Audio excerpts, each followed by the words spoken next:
베드로를 통해서 얻을 수 있는 교훈은 이 인간적인 열심을 내는 이 베드로의 열심과 우리 신앙과는 과연 어떤 연관이 있을까?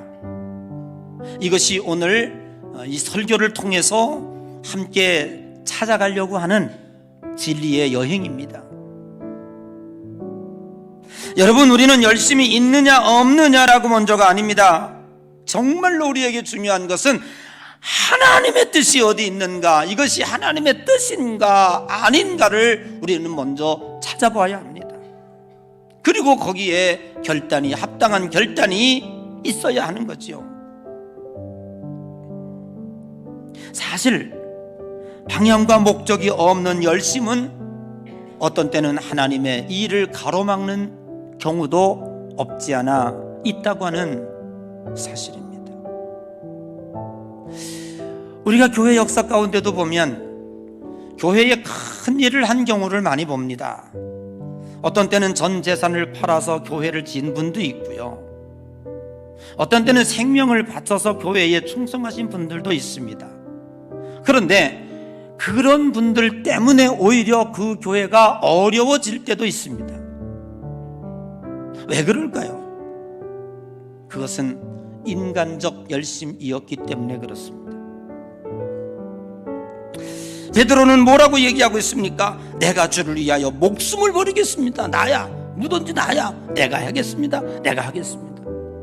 그러니까 그 대답은 빵점이라고 성경은 정의를 내리고 있는 것입니다. 흥미로운 장면이 벌어지고 있는 거 아닙니까?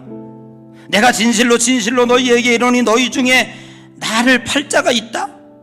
제자들은 서로 보면서 누구야 의심하고 수근수근댔다. 그건 뭐냐면 겉으로 보기에는 분간이 안 된다는 거예요. 12명의 제자 중에 누가 예수를 팔 건지 말썽꾸러기라고 찍어놨다면 너지라고 할 텐데 아무도 서로 얼굴 보고 너냐 할 정도로 수근거리고 있었어요.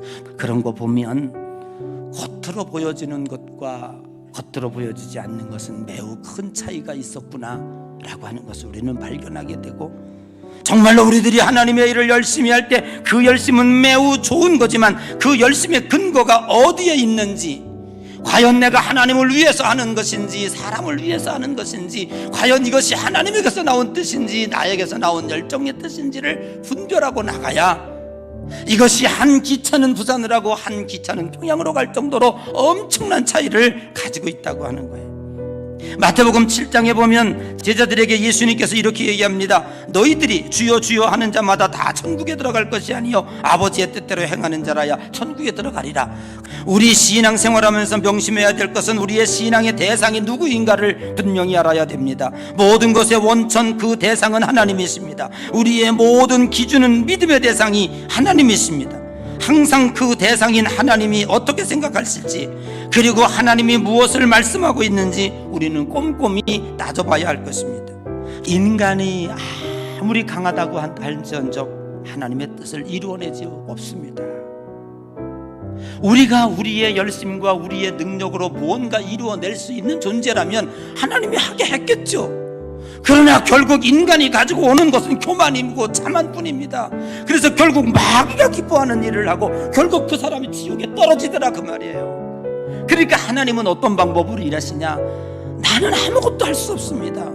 나의 모든 힘의 원천은 하나님에게서 나옵니다 라고 무너뜨리고 일을 하시는 거예요. 지금부터 우리는 우리의 힘의 원천은 바울처럼 내게 능력 주시는 자 안에서 내가 모든 것을 할 수 있느니라. 나의 모든 것은 하나님의 것입니다. 건강도 하나님의 것이고 물질도 하나님의 것이고 내가 지금까지 살아온 것도 하나님의 능력입니다. 그러면 하나님이 거기서부터 쓰실 거 아니냐 말이에요. 그렇게 쓰임받는 여러분 되시기를 주님의 이름으로 간절히 축복합니다. 베드로는 늘 내가 주님을 지키겠습니다, 내가 목숨을 버리겠습니다, 내가 하겠습니다. 아니요. 그 열심과 그 충성심은 좋은 것이긴 하지만 언젠가 다 울기 전에 3번 부인할 일이 옵니다. 사랑하는 성도 여러분, 주님 말씀 꼭 붙잡고 사나 죽으나 오직 주님의 은혜를 경험하면서 사는 하루하루가 여러분의 삶에 천국을 이루며 사는 복된 여러분 되시기를 주님의 이름으로 간절히 축복합니다.